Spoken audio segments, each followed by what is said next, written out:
Thallus of fungi. तो fungi के अंदर अगर अपने प्लांट बॉडी की बात करें तो ये अनडिफरेंशिएटेड होती है, means root stem and leaves में डिफरेंशिएटेड नहीं होती। इसी टाइप का थैलस जो है वो हमें देखने को मिलता है एल्गी के अंदर, क्योंकि दोनों के दोनों जो प्लांट ग्रुप्स हैं यानी एल्गी एंड फंजाई थैलोफाइटा से बिलोंग करते हैं, इसलिए इनकी प्लांट बॉडी को हम थैलस बोलते हैं। तो यहाँ पे थैलस का मतलब अनडिफरेंशिएटेड से होता है। तो अनडिफरेंशिएटेड क्या है? ऐसी प्लांट बॉडी जो रूट स्टेम एंड लीफ में डिफरेंशिएटेड नहीं होती, उसको थैलस बोलते हैं अपने। तो अनडिफरेंशिएटेड। अब नंबर ऑफ सेल्स के बेस पर जो थैलस है इसको दो टाइप्स में डिवाइड किया जाता है फंजाई के अंदर। जो थैलस है नंबर ऑफ सेल्स के बेस पर दो टाइप का होता है। पहला हो सकता है कि जो थैलस है वो एक ही सेल का बना हो। अगर सिंगल सेल का बना है तो उसको अपने बोलते हैं यूनिसेलुलर। तो कुछ फंजाई ऐसे हैं जो यूनिसेलुलर होते हैं, सिंगल सेल के बने होते हैं। और दूसरी कंडीशन ऐसी हो सकती है कि मल्टी सेलुलर कंडीशन हो, यानी बहुत सारी सेल्स के मिलने से थैलस बना हो। तो ऐसी कंडीशन को अपने बोल देते हैं मल्टी सेलुलर। तो यूनिसेलुलर एक सिंगल सेल का बना हुआ,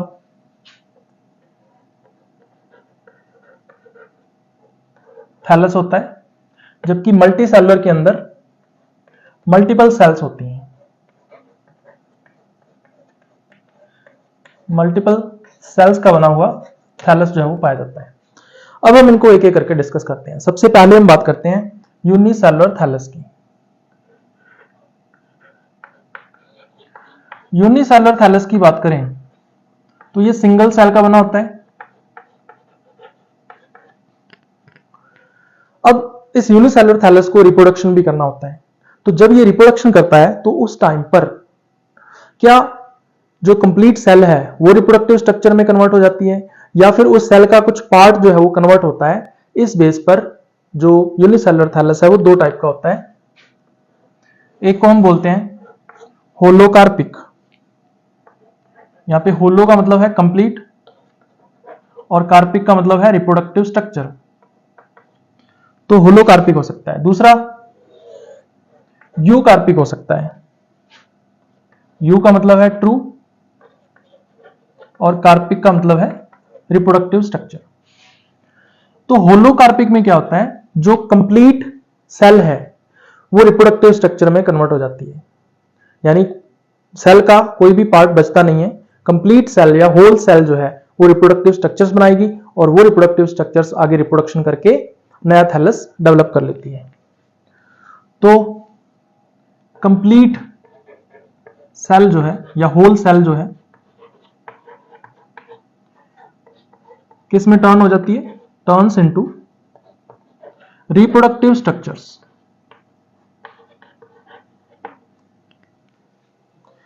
फॉर एग्जाम्पल अगर अपने बात करें, जैसे मान लीजिए ये यूनिसेलुलर थैलस है, इसके अंदर ये सिंगल न्यूक्लियस है इसका,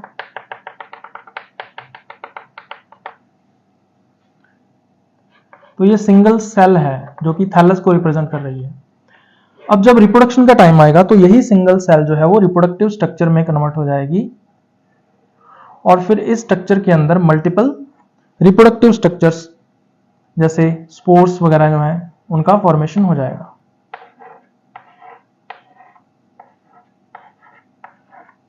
तो इस टाइप की जो कंडीशन है वो होलोकार्पिक थैलस में देखने को मिलती है। तो ये रिप्रोडक्टिव स्ट्रक्चर है कंप्लीट सेल जो है, और इसके अंदर जो है वो स्पोर्स या गैमेट्स हो सकते हैं। ऐसी कंडीशन हमें कहां पर देखने को मिलती है, तो एग्जांपल आपको ध्यान में रखना है।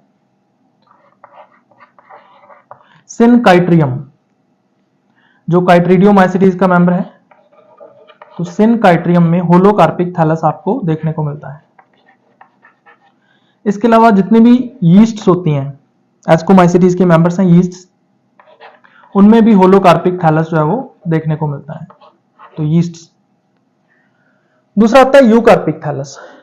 यूकार्पिक थैलस की अगर अपने बात करें तो इसमें क्या होता है, कंप्लीट सेल रिप्रोडक्टिव स्ट्रक्चर में कन्वर्ट नहीं होती, बल्कि जो सेल है वो दो पार्ट्स में डिफरेंशिएटेड हो जाती है। जो सेल का अपर पार्ट है वो तो रिप्रोडक्टिव स्ट्रक्चर्स बनाएगा, और जो सेल का लोअर पार्ट है वो फूड मटेरियल को एब्जॉर्ब करने के लिए राइजोइड्स में कन्वर्ट हो जाएगा। तो इस तरह से सिर्फ हाफ पार्ट ही रिप्रोडक्टिव स्ट्रक्चर्स बनाता है, बाकी जो हाफ पार्ट है वो फूड मटेरियल को एब्जॉर्ब करने का काम करता है राइजोइड्स की फॉर्म में। इसको बोलते हैं यूकार्पिक। यहां पे कंप्लीट सेल रिप्रोडक्टिव स्ट्रक्चर में कन्वर्ट हो रही थी, जबकि यहां पे क्या होगा, जो हाफ सेल पार्ट है वो टर्न्स होगा इनटू रिप्रोडक्टिव स्ट्रक्चर्स। तो इस टाइप का जो यूनिसेलुलर थैलस है वो यूकार्पिक कहलाता है। चलिए देखते हैं इसको। जैसे मान लीजिए ये एक सिंगल सेल है जो कि थैलस को रिप्रेजेंट कर रही है, ये इसका साइटोप्लाज्म। इसको हमने दो पार्ट्स में डिवाइड कर लिया हाइपोथेटिकली। ये ऊपर वाला अपर पार्ट हो जाएगा, नीचे वाला लोअर पार्ट हो जाएगा, लेकिन ये किसको रिप्रेजेंट कर रहा है, थैलस को रिप्रेजेंट कर रहा है। अब होगा क्या, इसका अपर पार्ट जो है वो रिप्रोडक्टिव स्ट्रक्चर में कन्वर्ट हो जाएगा और नीचे वाला पार्ट राइजोइड्स में कन्वर्ट हो जाएगा। तो किस तरह से कन्वर्ट होगा वो अपने देखते हैं। जो अपर पार्ट है वो इस तरह से रिप्रोडक्टिव स्ट्रक्चर बना दी, और नीचे वाला पार्ट इस तरह से राइजोइड्स में कन्वर्ट हो जाता है, जो फूड मटेरियल को एब्जॉर्ब करने का काम करते हैं। और अपर जो पार्ट है इसमें इस तरह से स्पोर्स या गैमेट्स वगैरह इनका फॉर्मेशन हो जाता है।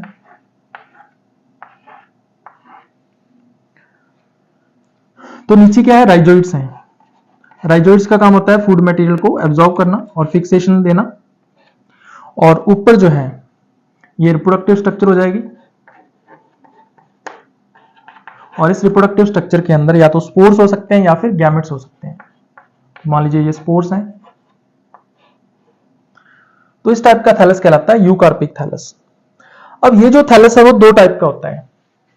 किस बेस पर इसको डिवाइड किया गया है कि यूकार्पिक थैलस से एक सेल से क्या एक ही रिप्रोडक्टिव स्ट्रक्चर बनती है या फिर एक सेल से मल्टीपल रिप्रोडक्टिव स्ट्रक्चर्स बनती हैं, उस बेस पर जो यूकार्पिक थैलस है वो दो टाइप का होता है। तो इसको दो टाइप्स में हम डिवाइड करते हैं। There are two types. अगर एक सेल से एक सिंगल रिप्रोडक्टिव स्ट्रक्चर बनती है, जैसे सिंगल गैमेट बन गया या सिंगल स्पोर बन गया, तो ऐसी कंडीशन को बोलते हैं मोनोसेंट्रिक।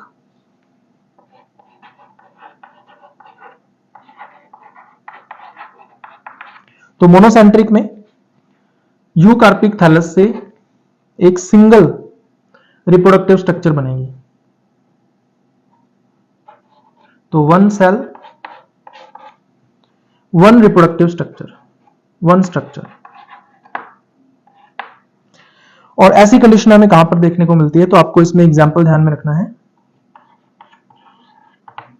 काइट्रीडियम, जो कि काइट्रीडियोमाइसिटीज का मेंबर है, तो काइट्रीडियम के अंदर ऐसी कंडीशन देखने को मिलती है। दूसरा पॉलीसेंट्रिक। अगर सिंगल सेल से मल्टीपल रिप्रोडक्टिव स्ट्रक्चर्स बनती हैं, जैसे मल्टीपल स्पोर्स बनते हैं या फिर मल्टीपल गैमेट्स बनते हैं, तो ऐसी कंडीशन को अपने बोलते हैं पॉलीसेंट्रिक। तो दूसरा टाइप इसका आता है पॉलीसेंट्रिक। तो पॉलीसेंट्रिक कंडीशन में एक सेल से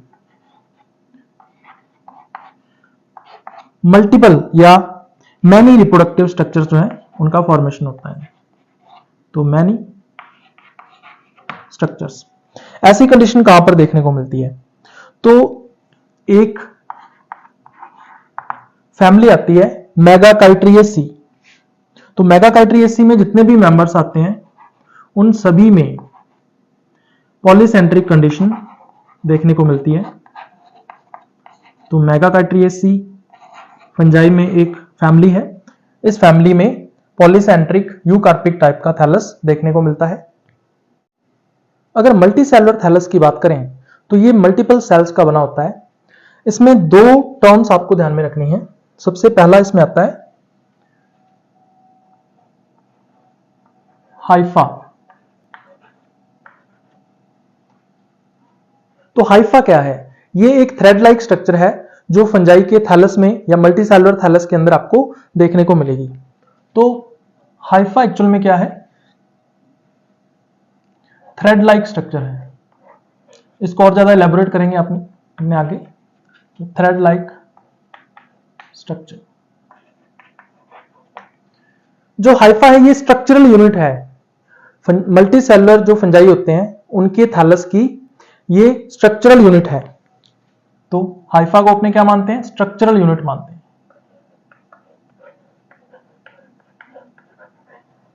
यानी हाइफी के मिलने से ही मल्टीसेलुलर थैलस का फॉर्मेशन होता है। अब जो हाइफा वर्ड है ये सिंगुलर वर्ड है। यहां पे हाइफा लिखा हुआ है, हाइफा का मतलब है सिंगुलर, मतलब एक सिंगल थ्रेड को अपने क्या बोलेंगे? हाइफा बोलेंगे। तो हाइफा सिंगुलर वर्ड है। और अगर एक से ज्यादा थ्रेड्स हैं तो उसके लिए टर्म यूज किया जाता है हाइफी।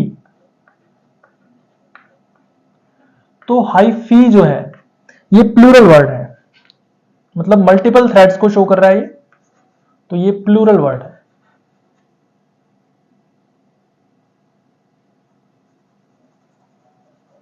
प्लूरल।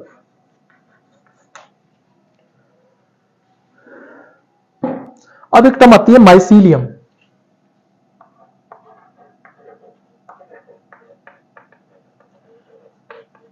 मल्टीसेलुलर जो फंजाई होते हैं उनके थैलस को माइसीलियम कहा जाता है। तो माइसीलियम बनता कैसे है? हाइफी से बनता है। जो हाइफी है वो आपस में मिलकर या जुड़कर एक नेटवर्क का फॉर्मेशन करते हैं और इस नेटवर्क को अपने क्या बोल देते हैं? माइसीलियम बोल देते हैं। तो माइसीलियम एक्चुअल में क्या है? ये नेटवर्क है किसका? हाइफी का। तो network of hyphae.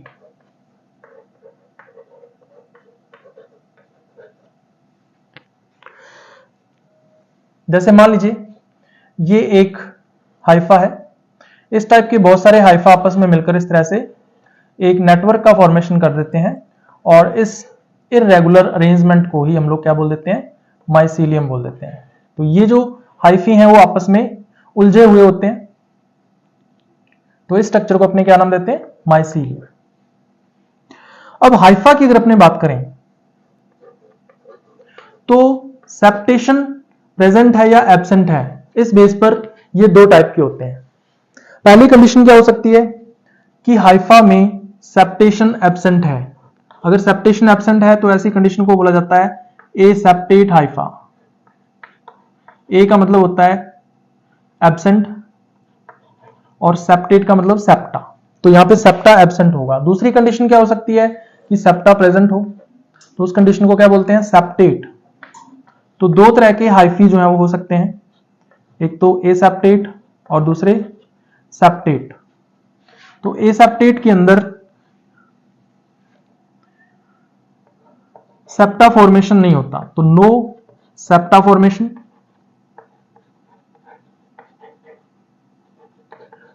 Septum singular word है और सेप्टा जो है ये प्लूरल वर्ड है। तो जैसे मान लीजिए ये एक हाइफा है और इस हाइफा के अंदर मल्टीपल न्यूक्लियाई आपको देखने को मिलेंगे, तो मल्टी न्यूक्लिएटेड कंडीशन होती है यहां पे। अब होना क्या चाहिए? सेप्टा फॉर्मेशन होना चाहिए यहां पर इसके बीच में, लेकिन यहां पर सेप्टा एब्सेंट है, यहां पे सेप्टा फॉर्मेशन नहीं हो रहा। तो इसका मतलब यह है कि मल्टी न्यूक्लिएटेड कंडीशन देखने को मिलती है। तो यहां पर ये मल्टी न्यूक्लिएटेड कंडीशन है और साथ में इसका साइटोप्लाज्म है। तो इसका मतलब ये हुआ कि इस हाइफा के इस एंड पर जो न्यूक्लियस है वो इस एंड तक आ सकता है और इस एंड पर जो न्यूक्लियस है वो मूव करता हुआ इस एंड तक जा सकता है। इसका मतलब पूरे के पूरे हाइफा के अंदर जो प्रोटोप्लाज्म है या जो न्यूक्लियाई है वो मूवमेंट करने के लिए फ्री होते हैं। तो ऐसी मल्टी न्यूक्लिएटेड कंडीशन क्या कहलाती है? सिनोसाइटिक। प्लांट्स में इसके लिए टर्म यूज किया जाता है सिनोसाइटिक। तो ये हाइफा है और मल्टी न्यूक्लिएटेड कंडीशन यहां पर देखने को मिल रही है। और ऐसी मल्टी न्यूक्लिएटेड कंडीशन को प्लांट्स के अंदर बोला जाता है प्लांट्स में इसको अलग नाम से जानते हैं और एनिमल्स में इसको अलग नाम से जानते हैं। प्लांट्स में इसके लिए टर्म यूज की जाती है सिनोसाइटिक। तो यहां पर सिनोसाइटिक कंडीशन देखने को मिलती है। एनिमल्स के केस में भी ऐसी कंडीशन देखने को मिल सकती है। कहां पर देखने को मिलती है? निमेटोड्स के अंदर। तो अगर एनिमल्स हैं, एनिमल्स में अगर एसेप्टेट कंडीशन है तो ऐसी कंडीशन को एनिमल्स में नाम दिया जाता है सिनसाइशियल। तो सिनसाइशियल कंडीशन जो है वो एनिमल्स में बोली जाती है। अगर अपने एग्जाम्पल की बात करें तो निमेटोड्स के अंदर जो एपिडर्मिस होती है वो सिनोसाइटिक यानी कि सिनसाइशियल होती है। वहां पर सेप्टा फॉर्मेशन नहीं होता। न्यूक्लियाई तो होते हैं मल्टीपल, लेकिन सेप्टा फॉर्मेशन नहीं होता, तो वहां पर उस कंडीशन को सिनसाइशियल कहा जाता है। जबकि प्लांट्स के केस में इसको कहा जाता है सिनोसाइटिक। तो एसेप्टेट कंडीशन हमें कहां पर देखने को मिलती है? तो अगर अपने एग्जाम्पल की बात करें फंजाई के अंदर, तो जितने भी लोअर फंजाई हैं उनमें ऐसी ही कंडीशन हमें देखने को मिलती है। तो लोअर फंजाई में मैंने आपको 6 क्लासेस के नाम बताए थे। कौन कौन सी क्लासेस हैं? जाइगोमाइसिटीज, ट्राइकोमाइसिटीज, काइट्रिडियोमाइसिटीज, हाइफोकाइट्रिडियोमाइसिटीज, प्लाज्मोडियोफोरोमाइसिटीज एंड ओमाइसिटीज। इन 6 क्लासेस के अंदर एसेप्टेट कंडीशन देखने को मिलेगी थैलस के अंदर। दूसरा है सेप्टेट कंडीशन। तो सेप्टेट कंडीशन में क्या होता है? सेप्टा का फॉर्मेशन होता है। तो यहां आपको सेप्टा फॉर्मेशन देखने को मिलेगा। अगर सेप्टा बन गया तो इसका मतलब सेल्स भी बन जाएंगे। तो सेप्टा फॉर्मेशन, यहां पे सेल्स भी बन जाएंगे। तो जैसे मान लीजिए ये एक हाइफा है, इस हाइफा के अंदर इस तरह से सेप्टा का फॉर्मेशन होगा और हर एक सेल के अंदर एक न्यूक्लियस भी हो सकता है, 2 भी हो सकते हैं या 2 से ज्यादा भी हो सकते हैं। वो डिपेंड करता है कि कौन सा फंगस है। तो इस तरह से सेलुलर कंडीशन बन जाती है। तो ये एक हाइफा है और हाइफा में आपको सेल्स दिख रही होंगी। तो यहां पर मल्टी सेलुलर कंडीशन है। यहां पे मल्टी न्यूक्लिएटेड थी, यहां पे कैसी है? मल्टी सेलुलर कंडीशन है। तो मल्टी सेलुलर हाइफी जो है वो यहां पर देखने को मिलते हैं। और जो सेल्स हैं, इन सेल्स के अंदर जो न्यूक्लियस हैं वो मोनोकैरियोटिक भी हो सकती हैं, यानी सिंगल न्यूक्लियस होगा, या डाइकैरियोटिक भी हो सकती हैं, या फिर मल्टीपल न्यूक्लियाई भी हो सकते हैं। तो 3 टाइप की कंडीशन हो सकती है। अगर सिंगल न्यूक्लियस है तो उसको बोलेंगे मोनोकैरियोटिक, अगर 2 न्यूक्लियस हैं तो उसको बोलेंगे डाइकैरियोटिक, और अगर 2 से ज्यादा हैं तो उसको बोलेंगे पॉलीकैरियोटिक। तो 3 टाइप की कंडीशन सेल्स में हो सकती है न्यूक्लियाई को लेकर। तो ऐसी कंडीशन हमें कहां पर देखने को मिलती है? तो आपको एग्जांपल इसमें ध्यान में रखना है। जो हायर फंजाई हैं, हायर फंजाई के अंदर मैंने आपको 3 क्लासेस के नाम बताए थे, एस्कोमाइसिटीज, बेसिडियोमाइसिटीज एंड ड्यूटेरोमाइसिटीज। तो इन तीनों क्लासेस के अंदर सेप्टेट हाइफी जो है वो देखने को मिलते हैं हमें माइसिलियम के अंदर। अब सेप्टेट हाइफी में जो सेप्टम है वो 2 टाइप का हो सकता है।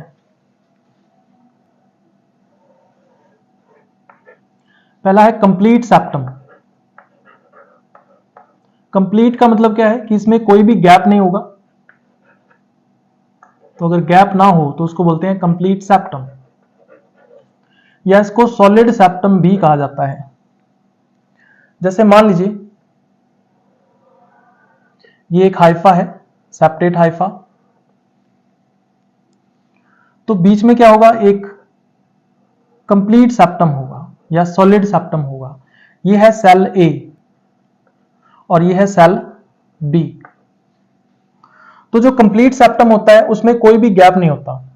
अगर अपने इसका ट्रांसफर सेक्शन काट दें तो हमें इस टाइप का जो सेप्टम है वो दिखाई देगा। तो कंप्लीट सेप्टम है, इसके बीच में कोई भी गैप आपको दिखाई नहीं देगा। जो ए सेल है उसका प्रोटोप्लाज्म ए के अंदर ही रहता है और बी सेल का प्रोटोप्लाज्म बी के अंदर ही रहता है। ये जो सेप्टम है इसको इन दोनों के सेल के प्रोटोप्लाज्म को कंप्लीटली सेपरेट कर देता है। ना तो साइटोप्लाज्म और ना ही न्यूक्लियस, इनमें से कोई भी इस सेप्टम को पास आउट नहीं कर सकता। और ऐसा जो सेप्टम है वो कहलाता है सॉलिड सेप्टम। तो इसको सॉलिड सेप्टम के नाम से भी जाना जाता है। तो ये सॉलिड सेप्टम है, बीच में कोई भी गैप नहीं है। मतलब ट्रांसवर्स सेक्शन में अगर अपने देखना चाहें इस सेप्टम को तो इस तरह से आपको दिखाई देगा। तो मेन चीज क्या है कि इसमें कोई भी गैप नहीं है, नो गैप इन सेप्टम। तो ऐसा जो सेप्टम है वो कहलाएगा कंप्लीट सेप्टम।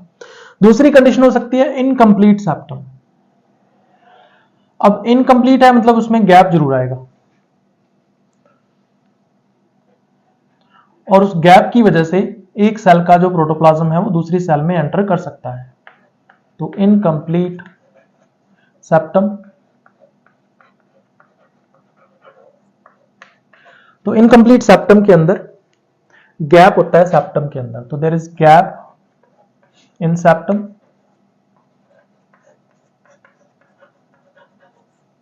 और उस गैप को अपने क्या बोलते हैं, पोर बोलते हैं। तो एक पोर होता है बिल्कुल सेंटर के अंदर, तो उस पोर के थ्रू जो दो सेल्स हैं उनका प्रोटोप्लाज्म जो है वो एक सेल से दूसरी सेल में जा सकता है, आपस में एक्सचेंज हो सकता है। इसको दो टाइप्स में हम डिवाइड करते हैं based upon type of pore. Pore के टाइप के बेस पर इसको हम दो टाइप्स में डिवाइड करते हैं। सबसे पहला टाइप इसके अंदर आता है सिंपल पोर सेप्टम।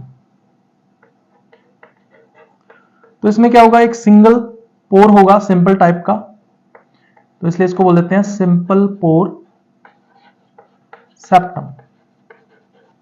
और दूसरा टाइप आता है जो पोर है उसकी जो शेप है वो स्पेसिफिक टाइप की होती है, डोलियम शेप्ड, इसलिए उसको बोल देते हैं अपने डोली पोर सेप्टम। तो सिंपल पोर सेप्टम एंड डोली पोर सेप्टम, दो टाइप के इनकम्प्लीट सेप्टम हमें देखने को मिलते हैं। अब सबसे पहले हम बात करते हैं सिंपल पोर सेप्टम की। तो जैसे मान लीजिए ये एक हाइफा है, सेप्टेट हाइफा। अब इसमें क्या होगा, ये सेप्टम है और इसके बीच में क्या आएगा, गैप आएगा। ये देखो एक सिंपल पोर दिखाई देगा बिल्कुल सेंटर के अंदर आपको, और इस पोर के थ्रू जो सेल्स हैं इनका साइटोप्लाज्म आपस में एक्सचेंज होता है या प्रोटोप्लाज्म एक्सचेंज होता है। ये ए सेल है और ये बी सेल है। जो न्यूक्लियस है उसको अपने लार्जेस्ट सेल ऑर्गेनेल मानते हैं, तो न्यूक्लियस इसमें से पास आउट हो सकता है। ए सेल का न्यूक्लियस बी सेल में आ सकता है, बी सेल का न्यूक्लियस ए सेल में आ सकता है। अगर न्यूक्लियस पास आउट हो गया तो इसका मतलब पूरे का पूरा प्रोटोप्लाज्म ही पास आउट हो जाता है। तो साइटोप्लाज्म प्लस न्यूक्लियस दोनों के दोनों ही इस सिंपल पोर से पास आउट हो सकते हैं। अगर अपने इसका ट्रांसफर सेक्शन काट दें तो हमें ये किस टाइप का दिखाई देगा, तो टीएस के अंदर हमें ये इस टाइप का दिखाई देता है। देखो बिल्कुल सेंटर में इसमें आपको एक सिंगल पोर दिखाई देगा जिसको अपने क्या बोलेंगे, सिंपल पोर। तो सिंपल पोर जो है वो सेंटर में दिख रहा है आपको, देखो यहां पर भी और इस सेप्टम के अंदर। तो ट्रांसवर्स सेक्शन के अंदर इस टाइप का पोर ये दिखाई देता है। ऐसा जो सिंपल पोर सेप्टम है ये हमें किसमें देखने को मिलता है, तो एग्जांपल ध्यान में रखना है, most of the higher fungi, ज्यादातर हायर फंजाई के अंदर सिंपल पोर सेप्टम ही होता है। तो most of the higher fungi के अंदर ऐसी कंडीशन होती है।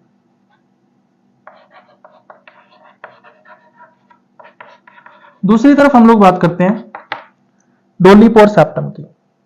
तो डोली पोर सेप्टम जो है ये बैरल शेप्ड होता है। यहां पे डोली जो है ये डोलियम से आया है, और डोलियम का मतलब क्या होता है, बैरल, ढोलक जो है। तो बैरल या ढोलक कैसा होता है, देखो दोनों तरफ से फ्लैट होगा और बीच में से उठा हुआ होता है, इसको अपने बोल देते हैं बैरल और डोलियम। तो अगर अपने इस बैरल को इस तरह से कर दें, इस तरह से घुमा दें, ये तो है हॉरिजॉन्टल, अगर इसको वर्टिकल कर दें तो जो डोली पोर सेप्टम है वो बन जाता है। अब कैसे बनेगा, देखो हमने क्या किया, इस ढोलक को क्या करना है, इस तरह से वर्टिकल कर देना है।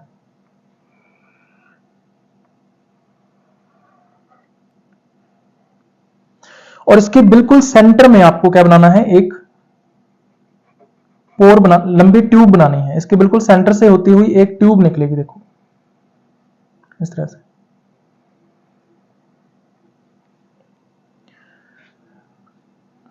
और इस तरह इस दोनों तरफ ये जुड़ा हुआ होगा बाकी सेप्टम के साथ।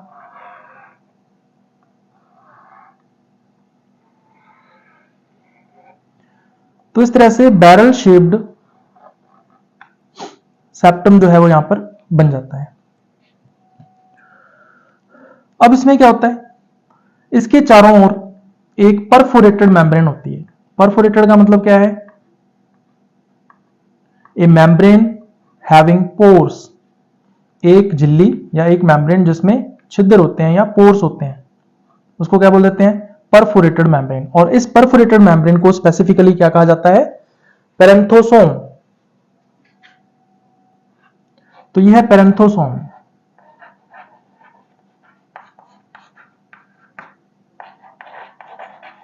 तो पेरेंथोसोम है क्या, एक परफोरेटेड मेम्ब्रेन है। परफोरेटेड का मतलब होता है विद पोर्स, तो परफोरेटेड मेम्ब्रेन है ये। और बिल्कुल सेंटर में जो आपको दिख रहा है ये ट्यूब होगी,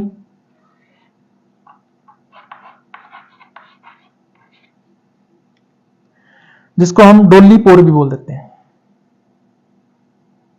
इसको डोली पोर भी कहा जाता है, डोली पोर, क्योंकि ये डोलियम या बैरल लाइक स्ट्रक्चर के बिल्कुल सेंटर से गुजर रहा है, तो इसलिए इसको डोली पोर के नाम से भी जानते हैं, या इसको ट्यूब भी बोल सकते हैं अपने, बिल्कुल सेंटर में होती है ये। तो अब आप देख सकते हो कि इस ट्यूब से, ये जो डोली पोर है, इस ट्यूब से न्यूक्लियस भी पास आउट हो सकता है और साइटोप्लाज्म भी पास आउट हो सकता है।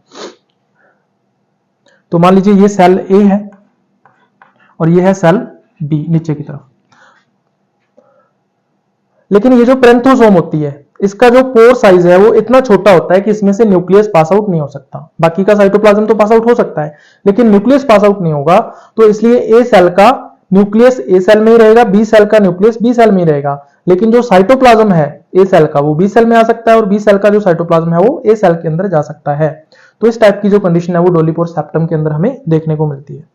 एग्जाम्पल्स की बात करें तो बेसिडियोमाइसिटीज के कुछ मेंबर्स के अंदर आपको डोली पोर सेप्टम जो है वो देखने को मिलता है। तो इसमें आपको एग्जाम्पल ध्यान में रखना है, एगेरिकस।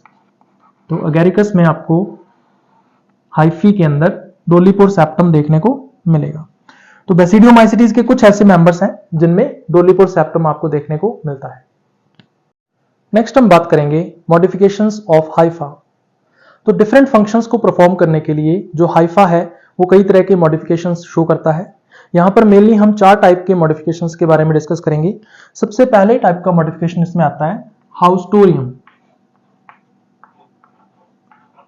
तो हाउस्टोरियम एक ऐसी स्ट्रक्चर है जिसको फूड मटेरियल को एब्जॉर्ब करने के लिए बनाया जाता है। हाउस्टोरियम कहां पर देखने को मिलता है, जो एंडोपैरासाइट्स होते हैं। अब एंडोपैरासाइट्स 2 टाइप के होते हैं, एक होते हैं इंटरसेलुलर और दूसरे होते हैं इंट्रासेलुलर। जो इंटरसेलुलर एंडोपैरासाइट्स हैं वो इन बिटवीन सेल्स पाए जाते हैं, जबकि जो इंट्रासेलुलर होते हैं वो सेल के इनसाइड पाए जाते हैं। तो यहां पर जो इंटरसेलुलर एंडोपैरासाइट्स हैं उनमें हाउस्टोरियम आपको देखने को मिलेगा। तो ये किसमें पाया जाता है, जो इंटरसेलुलर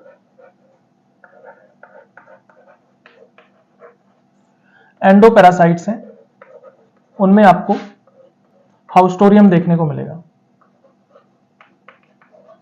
अब इंटरसेलुलर कौन से होते हैं, जैसे मान लीजिए ये होस्ट सेल्स हैं। इन होस्ट सेल्स के बीच में जो जगह बचती है उस एरिया के अंदर जो एंडोपैरासाइट्स हैं उनका माइसीलियम प्रेजेंट होता है इस तरह से। तो इस तरह से ये एक नेटवर्क बना लेते हैं इंटरसेलुलर स्पेस के अंदर, तो इनको बोलते हैं इंटरसेलुलर एंडोपैरासाइट्स। जो इंट्रासेलुलर होते हैं वो सेल के अंदर होते हैं, तो जो पैरासाइट एंडोपैरासाइट सेल के अंदर रहेगा उसको हाउस्टोरियम की रिक्वायरमेंट नहीं है। अब हाउस्टोरियम जो है वो क्या करता है, एब्जॉर्प्शन एरिया को इंक्रीज कर देता है। अब कुछ फंजाई ऐसे भी होते हैं, कुछ इंटरसेलुलर एंडोपैरासाइट्स ऐसे भी होते हैं जिनमें हाउस्टोरियम एब्सेंट होता है, लेकिन फिर भी वो फूड मटेरियल को तो एब्जॉर्ब करते ही हैं। तो हाउस्टोरियम अगर ना हो तो भी फूड मटेरियल तो एब्जॉर्ब होगा। तो फिर हाउस्टोरियम का काम क्या है, to increase the surface area of absorption. तो एब्जॉर्प्शन एरिया को ये इंक्रीज कर देते हैं, तो ये इनका मेन फंक्शन होता है। जैसे मान लीजिए फॉर एग्जांपल मैं बात करता हूं, ये एक हाइफा है जो होस्ट सेल के साथ कांटेक्ट कर रहा है। जैसे मान लीजिए ये होस्ट सेल है, तो इस होस्ट सेल के साथ ये क्या कर रहा है, कांटेक्ट कर रहा है। इसको अपने क्या बोलेंगे, होस्ट सेल। और ये हाइफा है इंटरसेलुलर एंडोपैरासाइट का। अब यहां पर देखो सिर्फ इतना एरिया ही कांटेक्ट कर रहा है किसके साथ, होस्ट सेल के साथ। तो हाइफा का सिर्फ छोटा सा एरिया कांटेक्ट कर रहा है होस्ट सेल के साथ, तो इस एरिया से ही फूड मटेरियल को क्या कर लिया जाएगा, एब्जॉर्ब कर लिया जाएगा। तो फूड मटेरियल इस तरह से एंटर करेगा हाइफा के अंदर। दूसरी तरफ एक हाइफा ये है,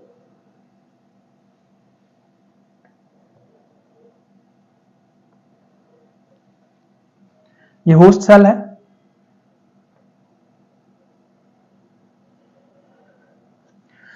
अब ये हाइफा क्या करता है, इस तरह से एक आउटग्रोथ निकालता है और पूरी सेल के अंदर उसको इस तरह से इंसर्ट करता है। और ये जो स्ट्रक्चर आपको दिख रही है इसको अपने क्या बोल देते हैं, हाउस्टोरियम बोल देते हैं। तो यहां पर देख सकते हो हाइफा का ज्यादा एरिया, ज्यादा सरफेस एरिया जो है, ये पूरे का पूरा जो हाउस्टोरियम है इसकी आउटर सरफेस देखो पूरी की पूरी क्या कर रही है, होस्ट सेल के अंदर जो प्रोटोप्लाज्म है उसके साथ क्या कर रही है, कांटेक्ट कर रही है। तो इसका सरफेस एरिया ज्यादा है इसके कंपैरिजन में। यहां हाउस्टोरियम एब्सेंट है, यहां हाउस्टोरियम प्रेजेंट है। तो इस तरह से हाउस्टोरियम क्या करता है, इंक्रीज कर देता है किसको, सरफेस एरिया फॉर एब्जॉर्प्शन। या हम कह सकते हैं ये इंक्रीज करता है किसको, सरफेस एरिया या एब्जॉर्प्शन एरिया को।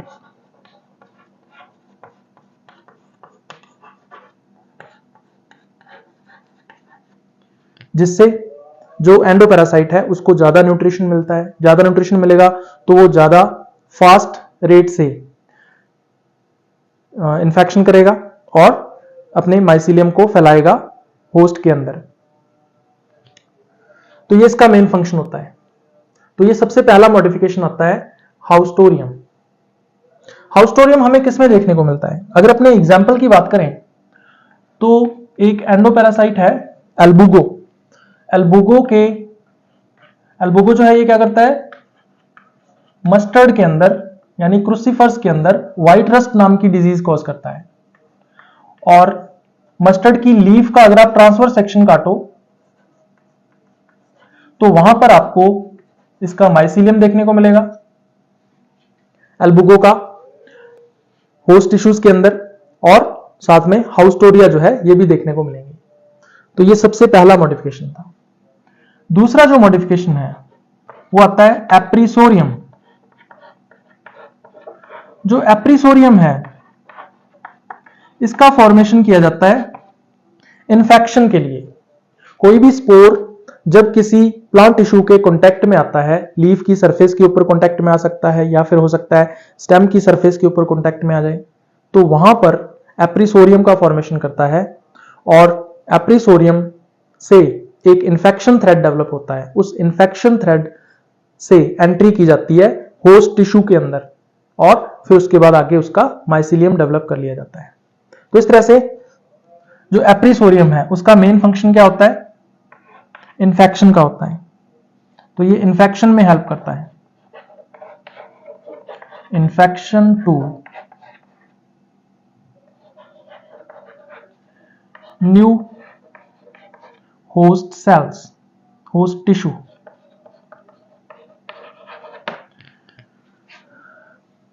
तो एप्रीसोरियम बनता कैसे है? जैसे मान लीजिए ये होस्ट की सरफेस है और इस सरफेस पर यहां पर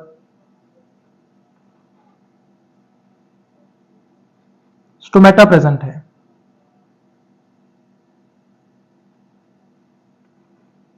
ये स्टोमेटा है मान लीजिए, इसको अपने क्या नाम देते हैं? स्टोमा। स्टोमा सिंगुलर है, स्टोमेटा जो है वो प्लूरल वर्ड है। मान लीजिए यहां पर स्पोर आ गया, तो ये स्पोर क्या करेगा? जर्मिनेट करेगा। इसके अंदर की तरफ जो एंडोस्पोर या इंटाइन वॉल होगी वो इस तरह से बाहर की तरफ निकलती है और एक जर्म ट्यूब बनाती है। ये जो जर्म ट्यूब है, इसका जो एपिकल पार्ट होता है वो इस तरह से फूल कर स्वोलन स्ट्रक्चर का फॉर्मेशन करता है और इस स्वोलन स्ट्रक्चर को ही क्या कहा जाता है? एप्रीसोरियम कहा जाता है। तो स्वोलन डिस्क लाइक स्ट्रक्चर को अपने क्या बोलते हैं? एप्रीसोरियम बोलते हैं। तो ये एप्रीसोरियम है।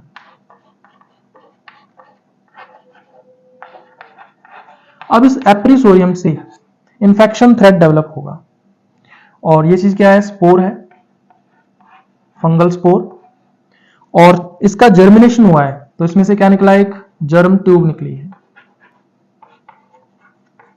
तो जर्म ट्यूब का जो एपिकल पार्ट है वो एप्रीसोरियम बनाता है। अब होगा क्या? इस एप्रीसोरियम से एक थ्रेड लाइक स्ट्रक्चर डेवलप होती है इस तरह से, जो एंटर करती है स्टोमेटा के थ्रू और कहां चली जाती है? होस्ट के टिश्यूज के अंदर चली जाती है। और इस थ्रेड लाइक स्ट्रक्चर को अपने बोलते हैं इन्फेक्शन थ्रेड।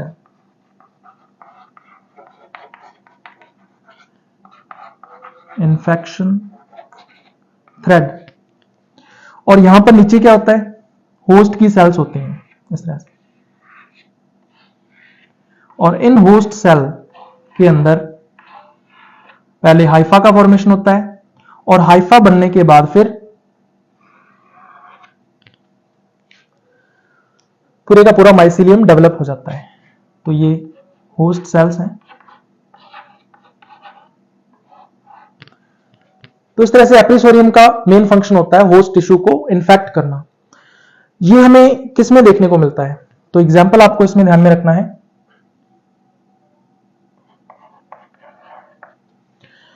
कुछ एग्जाम्पल्स हैं जिनके मैं नाम आपको बताऊंगा। फाइटोफ्थोरा। फाइटोफ्थोरा में ये कंडीशन होती है। उसी तरह से एक आता है फाइसेलोस्पोरा।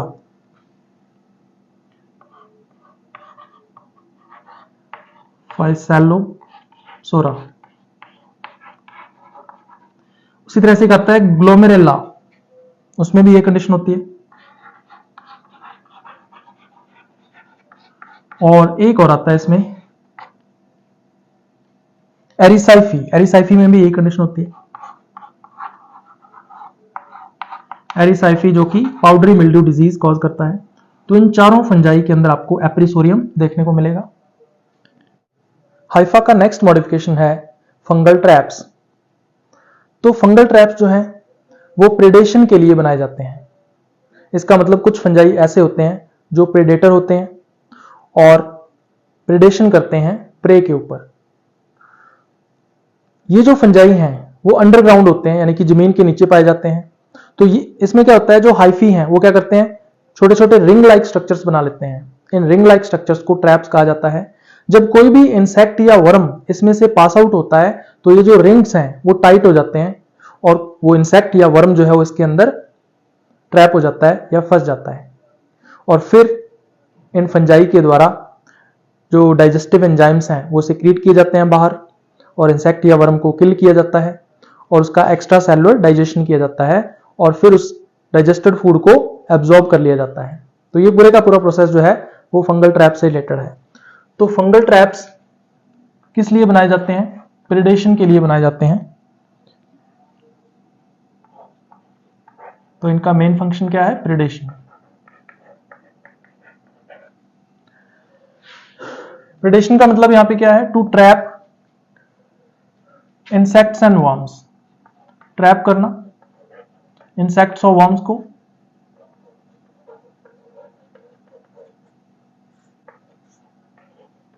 ताकि उनसे फूड लिया जा सके।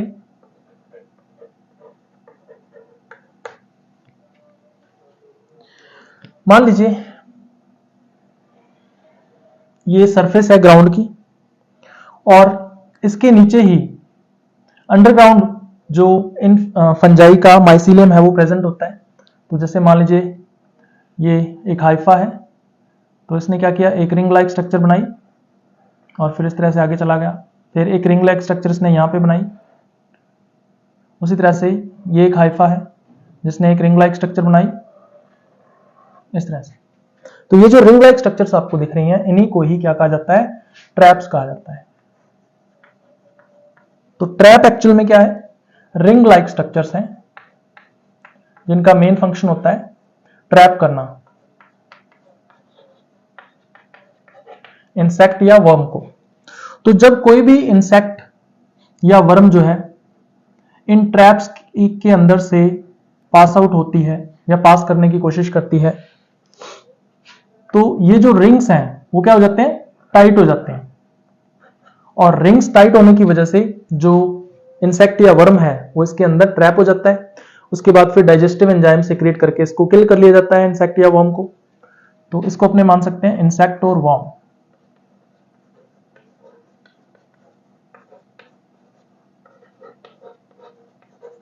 और ये ग्राउंड सरफेस है, ये वाली, इसको अपने बोलेंगे ग्राउंड सरफेस। तो जो कुछ भी हो रहा है वो सॉइल के अंदर हो रहा है।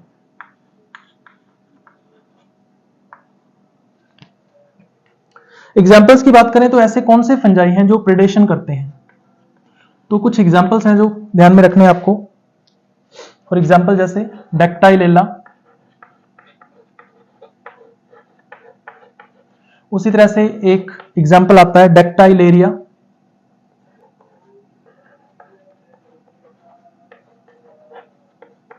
एंथ्रोबोट्रिस, ये भी प्रेडेटर होता है, एंथ्रोबोट्रिस। और एक एग्जाम्पल और आता है पायरिकुलेरिया। तो पायरिकुलेरिया जो है ये भी प्रेडेटर फंगस है। तो इन चारों को ही प्रेडेटर फंजाई के नाम से जाना जाता है। तो these are predator fungi. Hypha का नेक्स्ट मॉडिफिकेशन आता है राइजोमॉर्फ्स। तो जैसा कि इसके नाम से पता चल रहा है, राइजो का मतलब होता है रूट, मॉर्फ्स का मतलब होता है फॉर्म और लाइक। तो राइजोमॉर्फ्स रूट लाइक स्ट्रक्चर्स होती हैं जो हाइफी के द्वारा बनाई जाती हैं। अब इनका फॉर्मेशन कैसे होगा वो हम लोग देखेंगे। तो ये रूट लाइक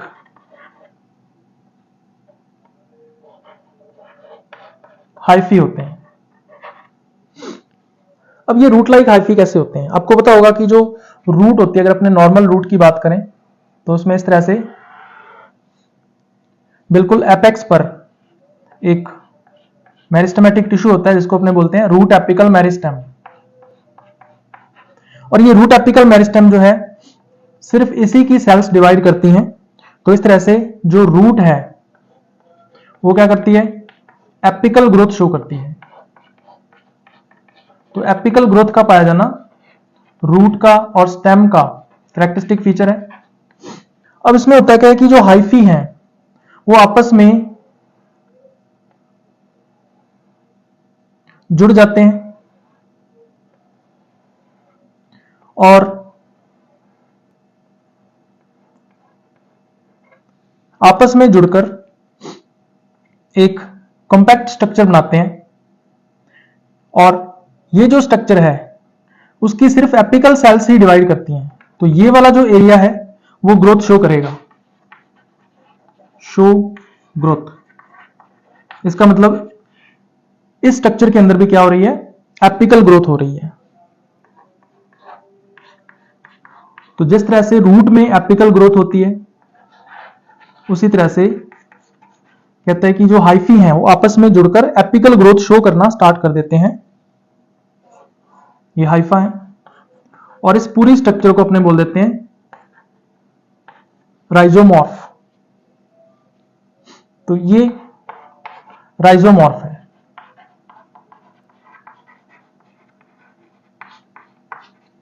राइजोमॉर्फ्स हमें किसमें देखने को मिलते हैं? अगर अपने एग्जाम्पल की बात करें तो आपको ध्यान में रखना है बैसिडियोमाइसिटीज के कुछ मेंबर्स हैं, जैसे एगेरिकस, उसी तरह से एक आता है आर्मिलेरियला मेलिया। तो एगेरिकस तो है ही, जिसको हम मशरूम भी बोलते हैं। इसके अलावा एक एग्जांपल और आता है इसमें, आर्मिलेरियला मेलिया। मेलिया इसकी स्पीसीज है। तो इन दोनों फंजाई के अंदर आपको राइजोमॉर्फ्स देखने को मिलते हैं। नेक्स्ट हम बात करते हैं मॉडिफिकेशंस ऑफ माइसीलियम की। जिस तरह से हाइफी मॉडिफिकेशन शो करता है, उसी तरह से जो माइसीलियम है वो भी मॉडिफिकेशन शो करता है। तो सबसे पहला मॉडिफिकेशन इसके अंदर आता है प्लेक्टेनकाइमा। तो जैसा कि नाम से पता चल रहा है, टिश्यू लाइक स्ट्रक्चर होती है ये, जो माइसीलियम के द्वारा बनाई जाती है। तो प्लेक्टेनकाइमा। तो इसमें क्या होता है, माइसीलियम के अंदर जो हाइफी होते हैं वो आपस में इस तरह से अरेंज्ड हो जाते हैं कि एक टिश्यू लाइक स्ट्रक्चर बन जाती है, और उस टिश्यू लाइक स्ट्रक्चर को अपने प्लेक्टेनकाइमा नाम देते हैं। तो प्लेक्टेनकाइमा क्या है? एक टिश्यू लाइक स्ट्रक्चर है। दो टाइप की टिश्यू लाइक स्ट्रक्चर जो है वो बनती है।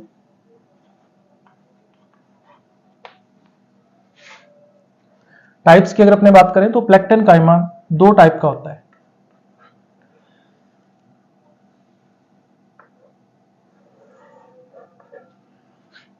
पहला इसमें आता है प्रोजेनकाइमा। प्रोजेनकाइमा में जो माइसीलियम के हाइफी हैं उनकी अरेंजमेंट कुछ अलग टाइप से रहती है। और दूसरा टाइप इसमें आता है स्यूडोपेरेन्काइमा। स्यूडोपेरेन्काइमा में जो हाइफी की अरेंजमेंट है वो कुछ अलग टाइप से रहती है।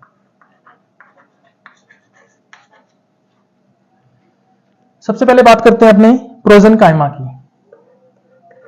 तो प्रोजेनकाइमा में क्या होता है, जो माइसीलियम के हाइफी हैं वो एक दूसरे के साथ पैरेलल अरेंज हो जाते हैं, और इन हाइफी को हम लोग एक दूसरे से इजीली सेपरेट कर सकते हैं। तो पैरेलली एक दूसरे के साथ लूजली अटैच हो जाएंगे। तो इस टाइप से जो टिश्यू लाइक स्ट्रक्चर बनेगी उसको अपने क्या बोलेंगे? प्रोजेनकाइमा। तो यहां पर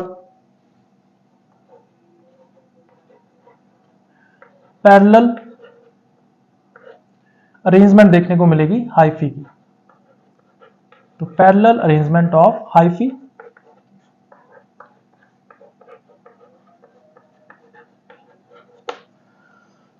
जैसे मान लीजिए ये एक हाइफा है, दूसरा एक हाइफा इस तरह से है, दूसरा हाइफा बिल्कुल इसके पैरेलल होगा, फिर ये थर्ड हाइफा। इस तरह से करते करते कई सारे जो हाइफा हैं वो आपस में अटैच हो जाते हैं और एक टिश्यू लाइक स्ट्रक्चर बना लेते हैं, जिसको अपने प्रोजेनकाइमा बोलते हैं। अब ये हाइफा क्या होंगे? सेपरेट होंगे, लेकिन ये एक दूसरे के साथ लूजली अरेंज्ड होते हैं। लूजली अरेंज्ड होने की वजह से ही इन हाइफी को या इन इंडिविजुअल हाइफी को हम लोग क्या कर सकते हैं? सेपरेट कर सकते हैं एक दूसरे से इजीली। तो इनका सेपरेशन जो है वो आसानी से हो सकता है। तो ऐसी जो स्ट्रक्चर है वो कहलाती है प्रोजेनकाइमा। तो ये प्रोजेनकाइमा है। तो अब खास बात क्या है, यहाँ पे hyphae can be separated easily. तो इन हाइफी को हम क्या कर सकते हैं? सेपरेट कर सकते हैं। तो hyphae, individual hyphae can be separated. ये इसकी खास बात होती है। एग्जाम्पल की बात करें तो तीन ऐसी स्ट्रक्चर्स हैं जो प्रोजेनकाइमेटस होती हैं। आने वाली क्लासेस के अंदर हम लोग इन तीनों स्ट्रक्चर्स के बारे में डिस्कस करेंगे। यहां पर सिर्फ आपको नाम ध्यान में रखने हैं। तो कौन कौन से ऐसे स्ट्रक्चर्स हैं? तो सबसे पहला इसमें नाम ध्यान में रखना है आपको, स्ट्रोमा। दूसरी स्ट्रक्चर आती है सिनेमा। सिनेमा को कोरिमियम के नाम से भी जाना जाता है। और थर्ड स्ट्रक्चर इसमें आती है स्पोरोडोकियम। तो तीनों स्ट्रक्चर का जो नेम है वो एस से स्टार्ट हो रहा है। तो आपको याद रखने में आसानी होगी, स्ट्रोमा, सिनेमा, स्पोरोडोकियम। फर्स्ट लेटर तीनों का क्या है? एस है। दूसरा स्यूडोपेरेन्काइमा की हम बात करते हैं। तो स्यूडोपेरेन्काइमा में जो सेल्स हैं वो पेरेन्काइमेटस टिश्यू लाइक स्ट्रक्चर का फॉर्मेशन करती हैं। हालांकि ट्रू पेरेन्काइमा नहीं होता वो, इसको स्यूडोपेरेन्काइमा बोलते हैं। अब ट्रू पेरेन्काइमा और स्यूडोपेरेन्काइमा में क्या डिफरेंस होता है? आपने एक स्ट्रक्चर का नाम सुना होगा, प्लाज्मोडेस्माटा। जो हायर प्लांट्स होते हैं उनमें पेरेन्काइमेटस सेल्स आपस में लिंक्ड होती हैं, उनमें साइटोप्लाज्मिक कनेक्शंस होते हैं और उन साइटोप्लाज्मिक कनेक्शंस को बोलते हैं प्लाज्मोडेस्माटा। तो प्लाज्मोडेस्माटा के द्वारा हर एक सेल जो है वो दूसरी प्लांट सेल के साथ या नेबर सेल के साथ जुड़ी हुई रहती है, उनमें एक्सचेंज होता रहता है मटेरियल्स का। तो ट्रू जो टाइप का पेरेन्काइमा होता है उसमें प्लाज्मोडेस्माटा पाए जाते हैं, जबकि यहां पर प्लाज्मोडेस्माटा एब्सेंट होंगे, इसलिए इसको क्या बोलते हैं? स्यूडोपेरेन्काइमा बोलते हैं। तो यहां पर तो सेल्स जो हैं वो इस तरह से अरेंज होती हैं कि एक पेरेन्काइमा लाइक स्ट्रक्चर बनती है। तो cells are arranged just like parenchyma as parenchyma. इनकी खास बात क्या है कि इनमें प्लाज्मोडेस्माटा एब्सेंट होते हैं, इस वजह से इनको क्या बोलते हैं? स्यूडोपेरेन्काइमा बोलते हैं।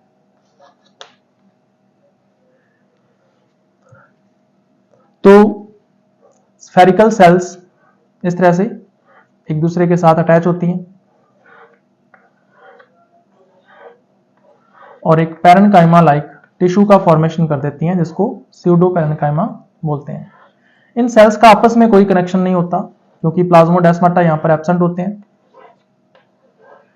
लेकिन एक पेरेन्काइमा की तरह दिखने वाली स्ट्रक्चर बन जाती है या टिश्यू बन जाता है, जिसको अपने स्यूडोपेरेन्काइमा बोलते हैं। ये जो सेल्स हैं वो आपस में टाइटली बाउंड होती हैं या टाइटली ज्वाइंट होती हैं।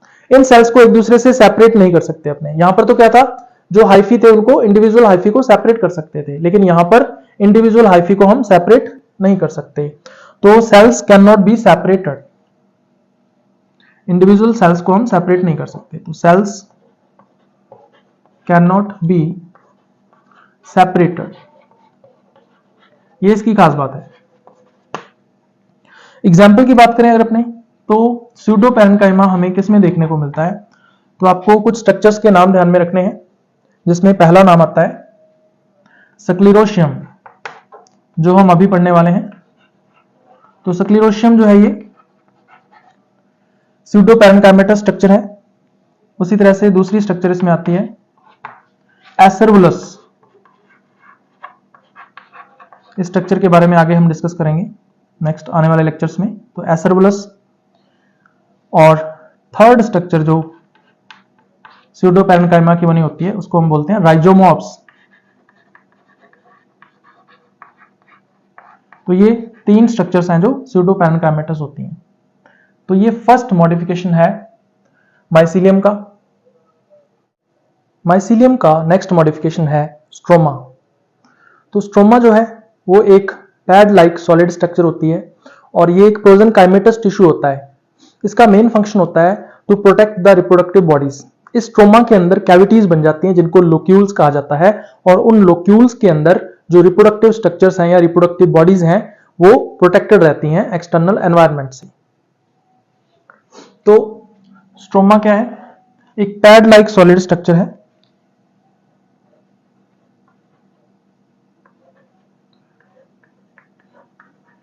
देखने में ये पैड लाइक होती है और साथ में ये कैसे होती है? सॉलिड स्ट्रक्चर है।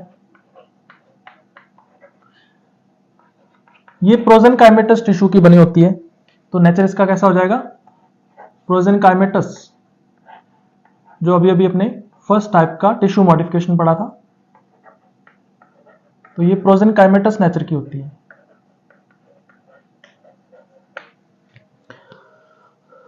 अगर अपने इसकी स्ट्रक्चर बनाएं तो आपको इस टाइप की स्ट्रक्चर जो है वो दिखेगी।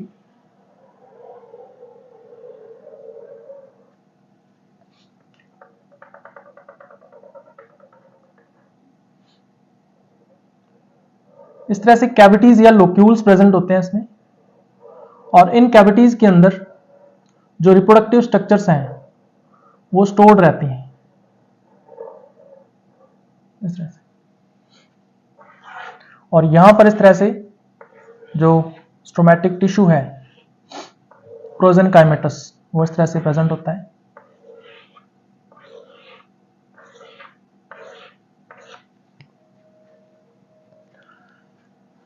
ये जो कैविटीज हैं इनको बोलते हैं लोक्यूल्स, और इन लोक्यूल के अंदर जो रिप्रोडक्टिव स्ट्रक्चर्स हैं वो प्रोटेक्टेड रहती हैं। तो ये रिप्रोडक्टिव स्ट्रक्चर्स हैं जो इन कैविटीज के अंदर प्रेजेंट है। तो ये है रिप्रोडक्टिव बॉडीज या स्ट्रक्चर्स कह सकते हैं। और जो नीचे आपको टिश्यू लाइक स्ट्रक्चर दिख रही है इसको बोल देते हैं स्ट्रोमैटिक टिश्यू।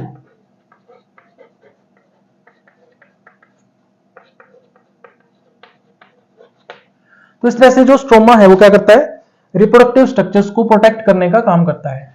तो अगर अपने बात करें फंक्शन की कि जो स्ट्रोमा है उसका फंक्शन क्या होता है, तो इसका काम प्रोटेक्शन का होता है। रिप्रोडक्टिव स्ट्रक्चर्स को ये प्रोटेक्ट करने का काम करता है। किससे प्रोटेक्ट करता है? From outer environment. तो बाहरी एनवायरनमेंट के अंदर जो भी ऐसी कंडीशंस होती हैं जो इन रिप्रोडक्टिव स्ट्रक्चर्स को हार्म पहुंचा सकती हैं, उनसे ये प्रोटेक्ट करने का काम करता है। तो from outer environment reproductive structures को ये प्रोटेक्ट करने का काम करते हैं। एग्जाम्पल की बात करें तो हमें जो स्ट्रोमा है वो किसमें देखने को मिलता है, तो आपको एग्जाम्पल ध्यान में रखना है इसमें क्लेविसेप्स, जो कि अर्गट डिजीज कॉज करता है राई एंड बाजरा के अंदर। इसके अलावा नेक्टरिया, इसमें भी आपको स्ट्रोमा देखने को मिलता है। इसके अलावा एस्कोमाइसिटीज जो क्लास है उसमें एक सब क्लास आती है जिसका नाम है लोक्यूलो एस्कोमाइस्टिडी। तो वहां पे लोक्यूलो जो वर्ड है वो लोक्यूल से आया है, और लोक्यूल कहां बनते हैं? स्ट्रोमा के अंदर बनते हैं। तो इसलिए लोक्यूलो एस्कोमाइस्टिडी में आपको स्ट्रोमा जरूर देखने को मिलता है। तो नेक्स्ट जो एग्जाम्पल है इसमें आपको सब क्लास का नाम ध्यान में रखना है, लोक्यूलो एस्कोमाइस्टिडी। तो सब क्लास के लिए जो सफिक्स है वो क्या होता है? माइस्टिडी होता है। तो ये एक सब क्लास है जो कि क्लास एस्कोमाइसिटीज से बिलोंग करती है। उसके बाद नेक्स्ट जो मॉडिफिकेशन है माइसीलियम का वो है स्क्लेरोशियम।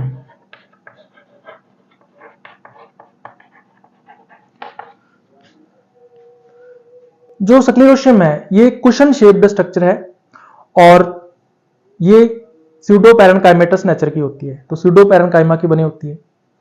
ये एक पेरिनेटिंग स्ट्रक्चर होती है। पेरिनेटिंग स्ट्रक्चर का मतलब ये है कि अनफेवरेबल कंडीशंस के अंदर जो फंगस है उसको सर्वाइव करने में हेल्प करती है।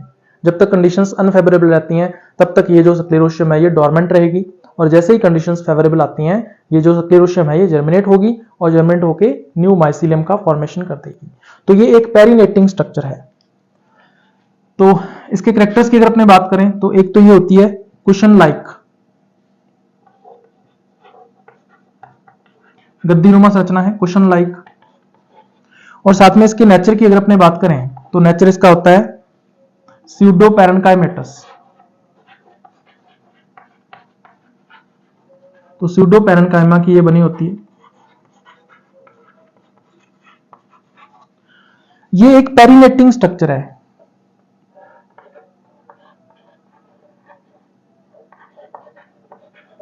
पेरिनेटिंग स्ट्रक्चर्स अनफेवरेबल कंडीशंस में सर्वाइवल में हेल्प करती हैं। तो पेरिनेटिंग स्ट्रक्चर है ये।